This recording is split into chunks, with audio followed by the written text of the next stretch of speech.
What up, y'all? In this video, we're going to do some examples of equality operations. This is part of our larger discussion of how relational operations in MATLAB take advantage of the logical data class to report results of each comparison.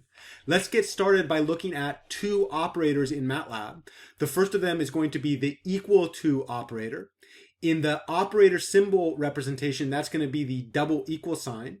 Let's test whether or not two numbers are equal. So let's test whether or not the number 2 is equal to the number 3. The moment that I enter that, MATLAB ran that test and then produced logical 0 as the output because the statement 2 = 3 is false. Notice I could have saved that test in a variable called test. The moment that I do that, test is a logical value stored as false. Notice this relational operation produces a logical scalar, in other words, a 1-by-1 logical array, because the input on the left and the right side of that relational operator are both scalars. We could have achieved the same result using the EQ function. Notice the left operand of our operator, which is 2, goes as the first input, and the right operand goes as the second input to our function. Notice MATLAB is telling us, hey, the number 2 is not equal to the number 3. In other words, this test is false. Just like we can test equality, we can also test for inequality. Let's test whether or not 2 is not equal to 3. In this case, MATLAB is telling us 2 is indeed not equal to 3. In other words, this statement is true. The result of this test gets stored as a logical scalar. The only reason this is a logical scalar, aka a 1-by-1 logical array, is because the left and right arguments of this relational operation are both scalars. Let's level up a little bit. Let's go ahead and test the output of a calculation, whether or not that's equal to a specific number. So in this situation, we're asking, is 2 squared the same thing as 4? MATLAB produces logical 1. In other words, it's saying, yes, that test is true. We could do the same thing using the EQ function. So let's go ahead and test 2 squared is the same thing as 4. MATLAB produces yes.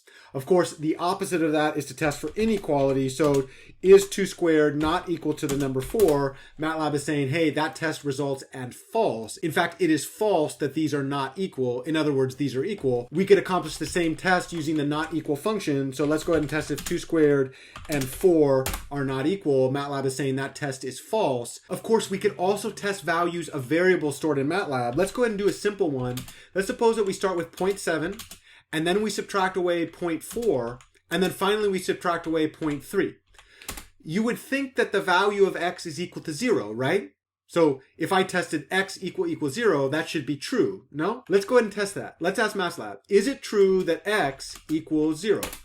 MATLAB reports logical 0. In other words, it's telling me that this is a false statement, and immediately that leads to the question, well, if x is not 0, what is it? When we push x and display the results, notice that we get this funky number claim. The reason that that number shows up in the form that it does is that this data is called double precision floating point arithmetic. There's some really interesting rounding properties going on in the background. The point of the matter, though, is that when we do the test whether or not x is 0, we're actually told x is not strictly equal to the number 0 because of some of the rounding properties. Similarly, we could test the opposite transformation. Is x not equal to 0? And indeed, MATLAB is telling us, yes, this calculation that we've done is not exactly equal to 0, so I get a 1. Notice in this situation, we're using a test to see whether or not MATLAB is doing its arithmetic properly. Another way to interpret this test right here is asking the question, is it true that MATLAB did its calculations with no rounding errors? MATLAB says, no, that is not true. It is a false statement. There are actually some rounding errors involved in that calculation. Similarly, down here, we're asking, is it true that MATLAB introduced errors in this calculation? And MATLAB saying, yes, it is true. There are some errors associated with the way that we calculated x. One of the reasons that this is really interesting is we are going to leverage these type of tests to do what they call branching statements or if-else statements in MATLAB. We're going to do some calculations on some input data, produce a result. Then we're going to check that result against some specified value that we already know. Depending on what comes out, we might do one bit of code in one situation and another bit of code in the other situation. In other words, we're using relational operations combined with logical data in order to branch our code into different segments and do different operations depending on the results that we achieve. Let's keep exploring the equal to and not equal to operators. To do this, let's go ahead and look at the relationship between the colon operator and then the linspace function. We've seen these in previous videos. Here we're going to start at 0, we're going to go up to 8, and we'll say that there are 9 different points in my vector. And then the question we're going to ask ourselves is, does the colon operator produce the same output as this call to linspace? Notice MATLAB is going to produce a logical array with identical dimensions. Here we have a 1 by 9 row vector. We're comparing that with a 1 by 9 row vector. And then the output is stored as a 1 by 9 logical row vector, which literally compares each individual input and then stores the result of that comparison in the appropriate address in the output. So here, this is telling me each individual output of these vectors are identical. Of course, we could also take the output of that logical and not it. So if we said not A equal to B, we're looking for locations where they are different. But that's equivalent to saying, where is A not equal to B, where the individual elements not the same. Let's take a look at yet another example, this time involving column vectors. So we're going to store 2 column vectors, C and D. C starts at -8, goes up by 4s, and goes up to 20. And then we take the transpose of that row vector to produce a column vector. D starts at -4, goes up by 2s, and goes up to 10. We take the transpose of the output of the colon notation, which is a row vector, thus storing D as a column vector. When we push enter, we notice that we can actually look at C and D together. The next thing that we're going to do is we're going to check where are the entries of C identical to the entries of D. MATLAB reports that in the third element, that is where those 2 vectors have identical values. In other words, these 2 things are equal right here. Similarly, we could have tested where are these things unequal, and we would expect that to be the opposite or the complement. In other words, everywhere except for entry 3, 1, those 2 vectors have different entries. Notice in all of the examples that we've worked with so far, we've been working with the m by n input and another m by n input, so identical sized input. The logical output that gets output from our relational operator has the same dimensions, but each individual entry is a logical scalar. Let's take a look at an example using non-vector arrays. So we'll store 2 matrices in memory, A and B, and then when we test where is A equal to B, we're literally producing a logical 1 in each individual entry where we have equality. If we were to test where is A not equal to B, we would have a logical 1 everywhere where those 2 matrices are not equal. Let's finish up with some examples of compatible sized operands that are not identical sizes. So let's move down to the second row in this table. Specifically, let's go back to our matrix A.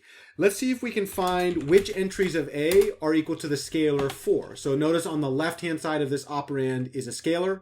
On the right-hand side is a 2 by 2 matrix. When we do this comparison, we're going to compare each individual entry of our matrix to the scalar valued 4. This relational operation produces a true value everywhere where the entries of A are equal to the scalar 4. Of course, we could also ask ourselves, where is A not equal to 4? In this situation, we see that the non-diagonal elements of A are not equal to 4 based on the logical array output that we get from this test. You'll get more practice with using the other compatible sizes in some coding exercises that we're going to do together. One interesting feature of using relational operations is that we can actually combine relational operations with logical operations. Specifically, remember that the matrix A is stored as a 2 by 2 and the matrix B is stored as a 2 by 2. Using that definition, we could actually say, please tell me the locations where both A is equal to 4 and B is equal to 4 in code. Let's go ahead and test. Where is A equal to 4? And also the locations where B is equal to 4. Notice the only shared address that both A and B store a 4 in is the location 2, 2. So if we check that, A is equal to 4 right there.